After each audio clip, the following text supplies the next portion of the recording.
ဦးမင်္ဂလာပါရှင်မင်္ဂလာပါဦးရဲ့နာမည်လေးနဲ့လိပ်စာလေးပြောပြပါအောင်ရှင်ဦးတင်ကြီးပါဟုတ်19ကန္နာလန်2ရက်ကွက်ခရမ်းမြို့မှာနေပါတယ်ဟုတ်ကဲ့ဦးဒီနေ့တမျိုးစီကနေဝယ်တာကြတော့ဒီဘူးပန့်ပေါ့နော်2လမဝယ်2လမအတွက်ကိုဆိုလာပန်တွေက990နှစ်ချက်နဲ့ဝယ်ထားတာအိတ်ပန့်လေးကဥပမာ3ခုတက်ဝယ်ရလဲရှင်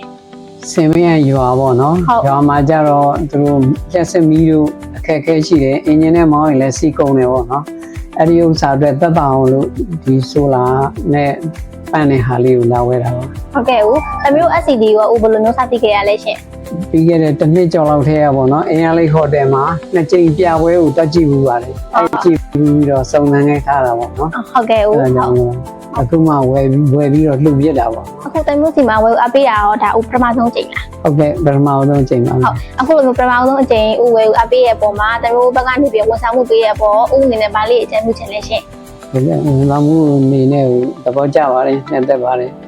နောက်ပြီးတော့ဒီလုပ်ငန်းသူတို့ဟိုမှာသုံးလို့အဆင်ပြေတယ်ဆိုလို့ရှိရင်လည်းကိုယ်လုပ်တဲ့ဥစ္စာကိုကြည့်ပြီးတော့ဗောနော်တခြားသူတွေလည်းအဲ့လိုဝယ်မယ်ဆိုလို့ရှိရင်ကျွန်တော်လမ်းညွှန်ပေးလို့ရပါတယ်ဟုတ်ကဲ့ဟုတ်အခုလိုမျိုးဖေးကြပေးရတဲ့ကျေးဇူးတင်ပါတယ်နော်ဟုတ်ကဲ့ပါဟုတ်ကျေးဇူးပါရှင်ဟုတ်